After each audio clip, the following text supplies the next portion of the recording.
The moments you cannot forget. Last episode, the game began in earnest. Vivian became kinder than she had ever been, and more dangerous than anyone suspected. She intercepted schedules, engineered misunderstandings, and planted seeds of doubt between Castro and Agatha with the precision of a woman who had spent 6 years learning the exact pressure points of everyone around her. She danced with Lord Edmund Vale, and something happened that she hadn't planned for. She enjoyed it. And across the ballroom, her husband watched with the expression of a man realizing, too late, what he had been neglecting. She orchestrated Agatha's social humiliation at the royal charitable gathering. The wrong colour, the wrong seat, the right whispers in the right ears. And the frost began. And then, in the quiet of her room at 11 o'clock, she wrote 5 words on plain paper and placed them in the household correspondence. "He is searching for your replacement already." Agatha could not sleep. Neither, though no one knew it, could Castro. Vivian slept perfectly. Episode 3 begins now. December became a cold January, and Ashcombe House changed. It changed in the way houses change when the people inside them are changing. Not in any architectural sense, nothing you could point to and name, but in atmosphere, in the texture of rooms, in the quality of silence and the quality of conversation and the particular way people moved around each other, the spatial geometry of a household whose underlying relationships had shifted. Castro had become watchful. This was new.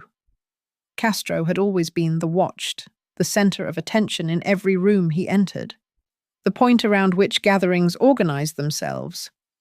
He wore observation comfortably, the way men who have been looked at all their lives learn to treat the gaze as simply the natural state of things. But now he watched. He watched Agatha with the specific quality of someone reviewing a calculation they had previously trusted and finding reasons to question it. He watched Vivian with something more complicated, the careful, almost reluctant attention of a man encountering a version of his wife that did not match the version he had filed. He watched the house, the servants, the mail. He was looking for something. Vivian observed him looking and was very careful about what he found. Agatha had become brittle.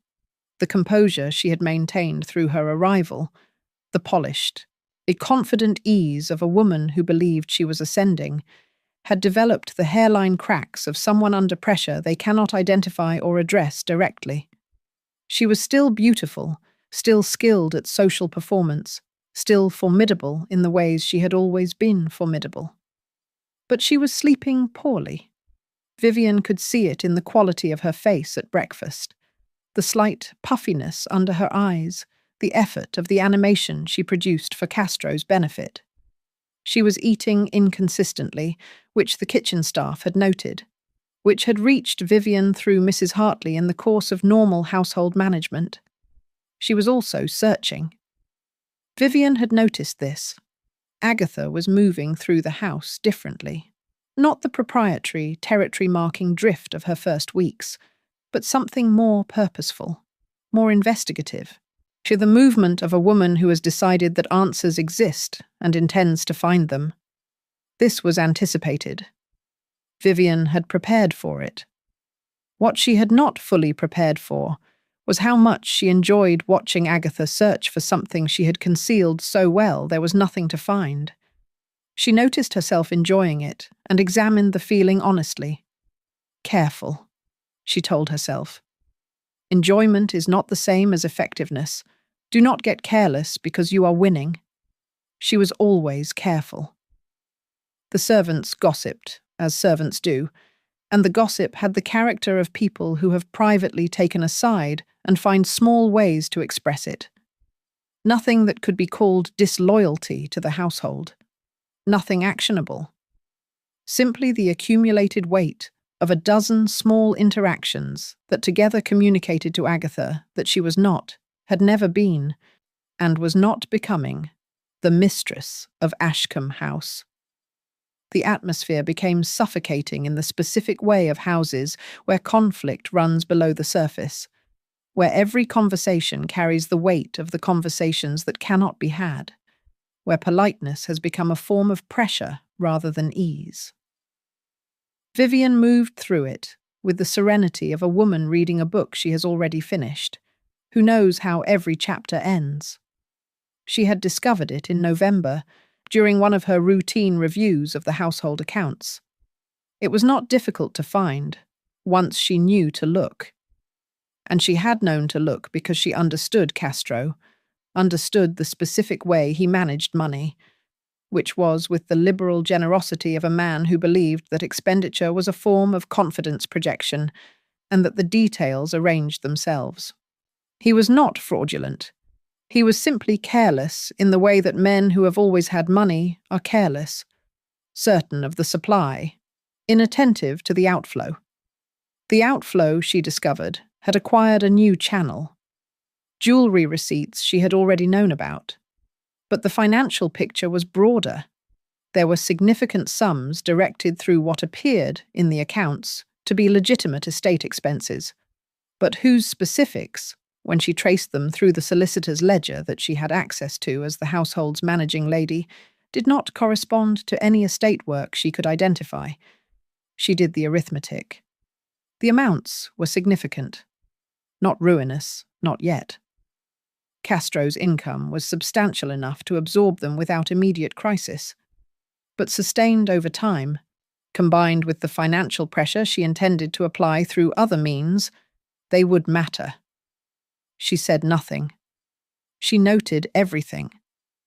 And then she visited her solicitor, not the estate solicitor who was loyal to Castro, but her own man, a Mr. Fenwick, whom she had maintained through her personal income from a trust her grandmother had left her, quietly, in a will that Castro had never found particularly interesting, because the amounts were modest, and the independence it represented had not, until recently, seemed relevant.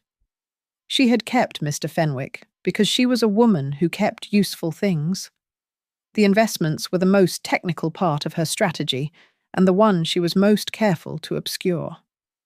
She did not destroy Castro's finances directly. That would have been both detectable and excessively punitive, and excess was not in her vocabulary. She was not attempting ruin for its own sake. She was applying targeted pressure to specific vulnerabilities in ways that would compound naturally over time.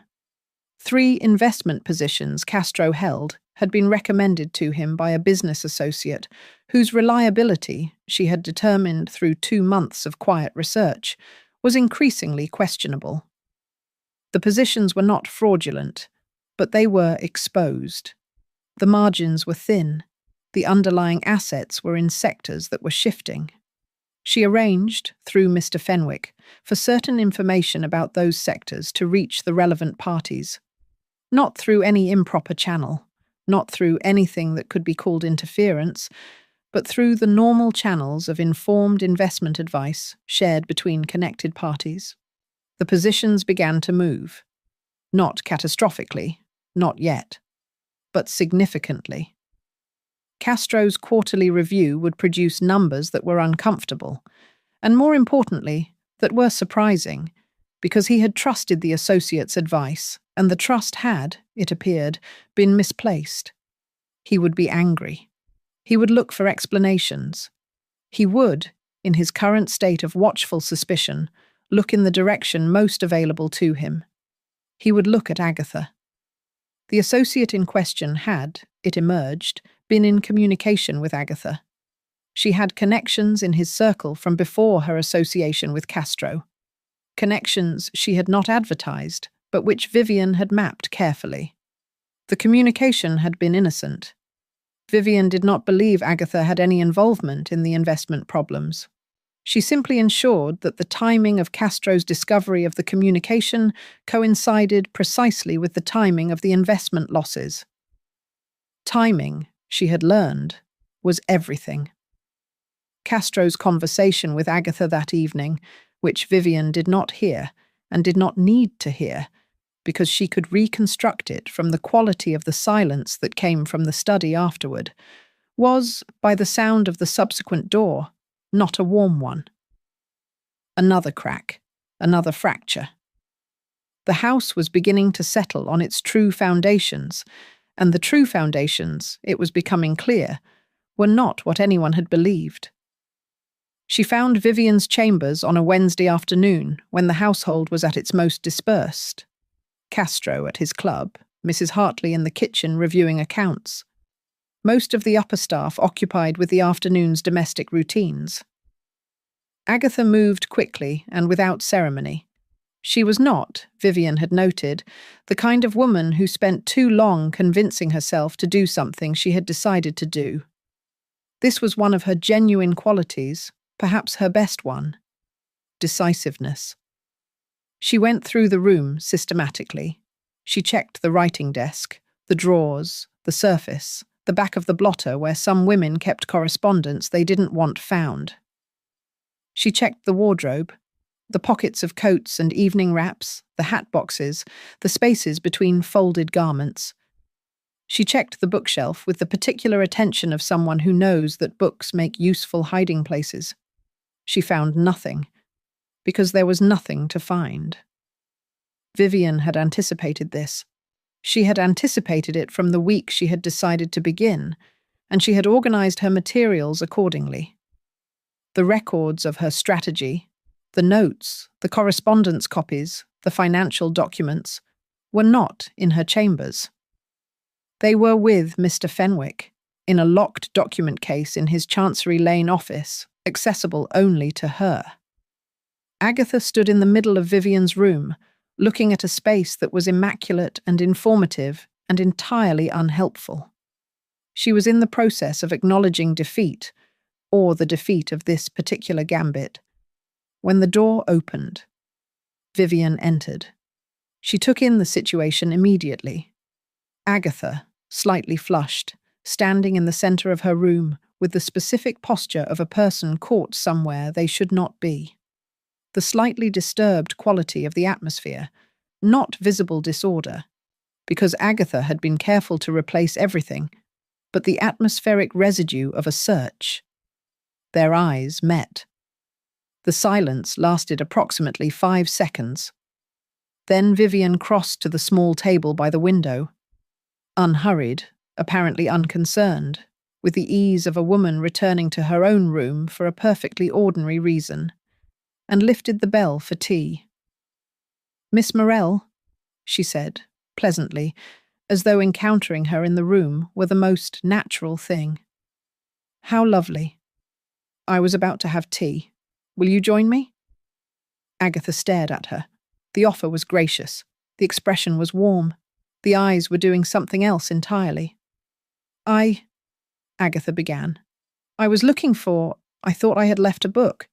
"Of course," Vivian said. "Did you find it?" "No." "How frustrating. Do sit down.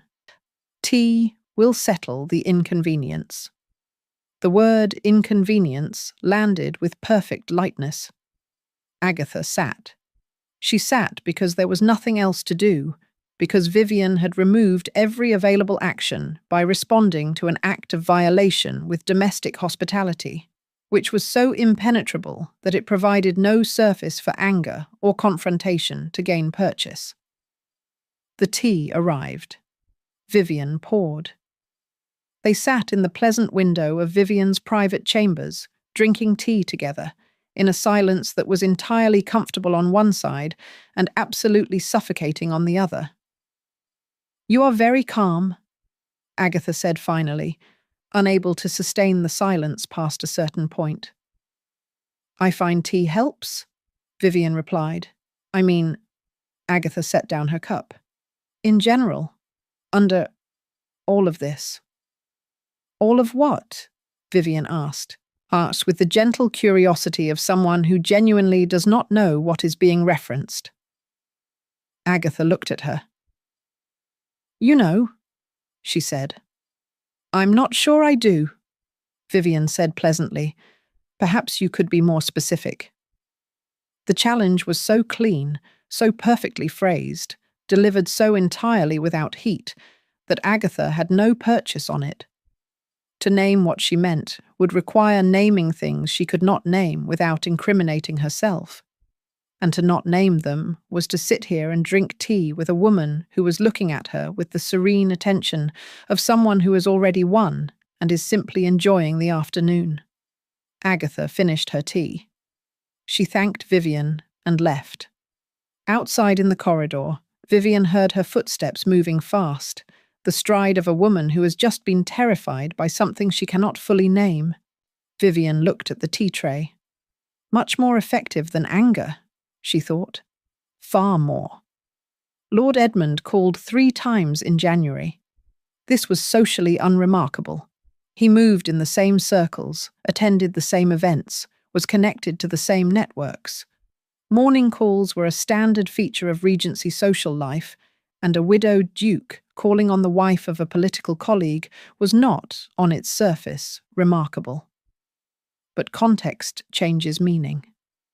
In the context of Castro watching Vivian dance with Edmund at the Cavendish ball, in the context of Edmund's name appearing in conversations Castro overheard, in the context of a husband who had been emotionally absent for 2 years, suddenly and uncomfortably confronting evidence that his wife was interesting, genuinely, substantively, and socially interesting, to a man of Edmund's considerable standing.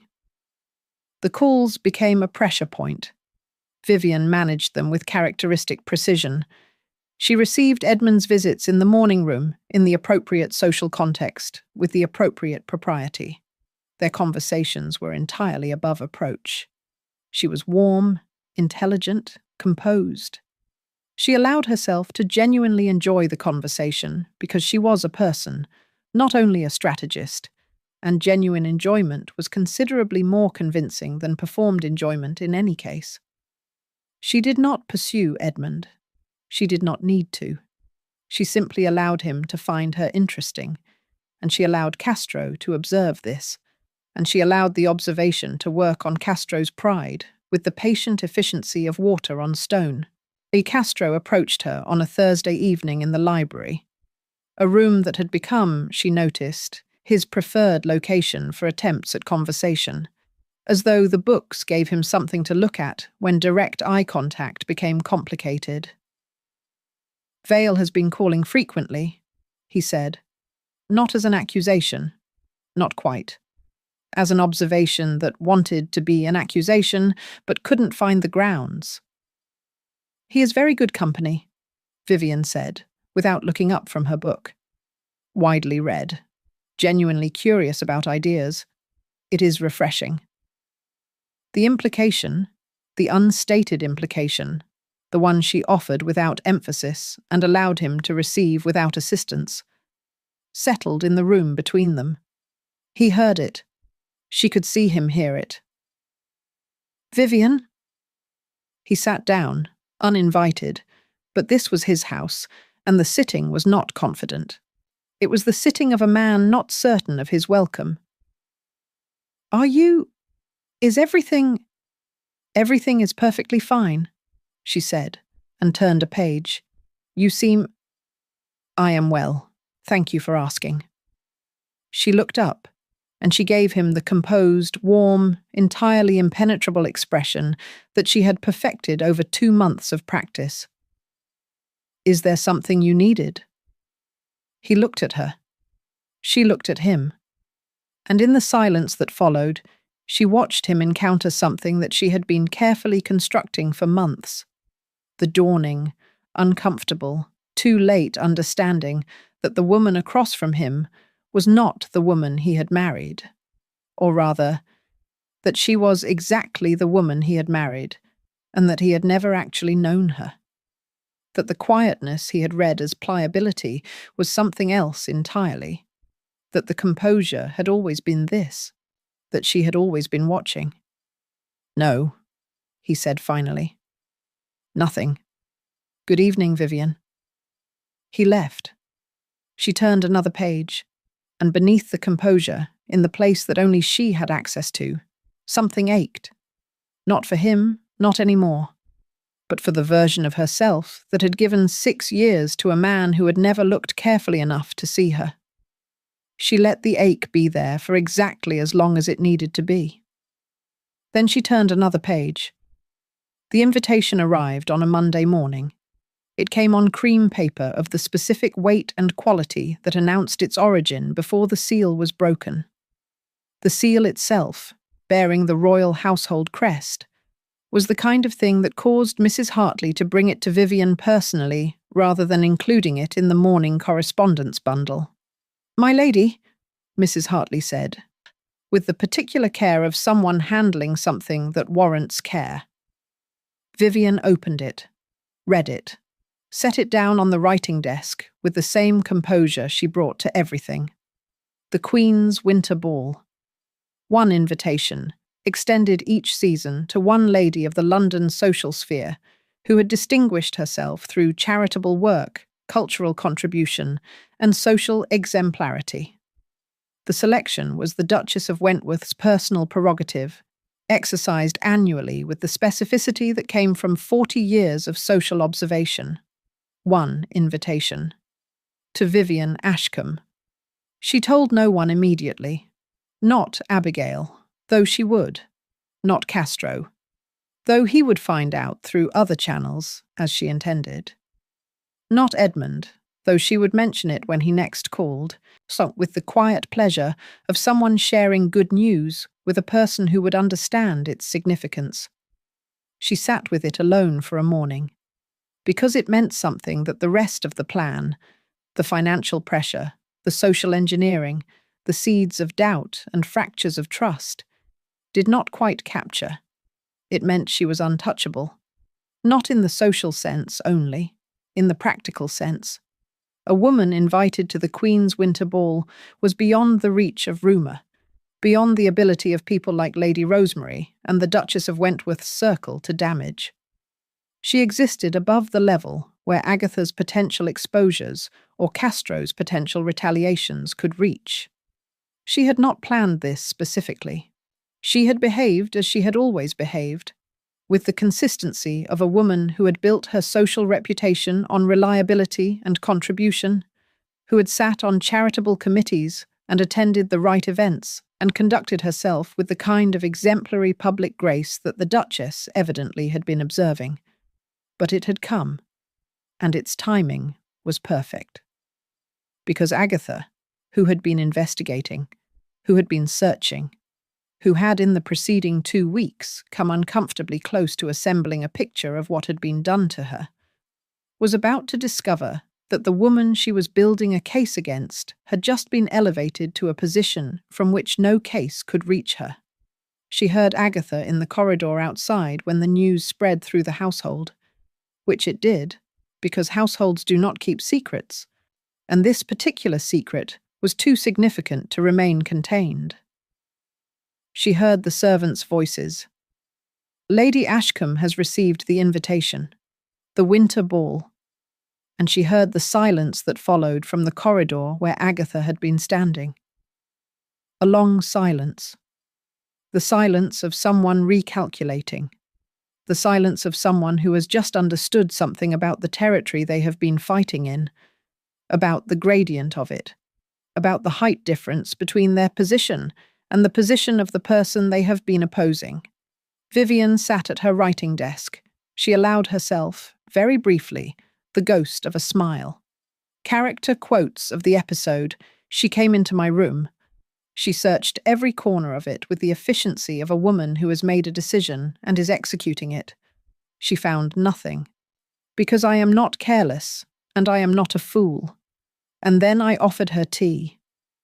Because what is more terrifying, a woman who rages, or a woman who smiles and pours tea and meets your eyes across the cup and lets you understand, without a single explicit word, that she has already won? Vivian Ashcombe. I went into her room looking for proof. I left with a cup of tea and the most comprehensive fear I have ever felt in my life. She did not threaten me. She did not accuse me. She offered me a second cup and asked whether I took sugar. I have never been so frightened of anyone. Agatha Morell. He came to the library to talk to her. I know because I asked the footman, which is not something I am proud of. She was reading, she looked up. She was composed and warm and entirely unreachable, and he left after 10 minutes and came to the drawing room and stood at the window for a long time without speaking. I have known Hector Castro for 15 years. I have never seen him lost before. Political associate of Castro, overheard at his club the winter ball invitation. When I heard, I thought, yes, of course. It was always going to be her.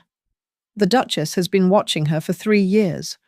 What no one realized is that Vivian has been watching the Duchess just as carefully.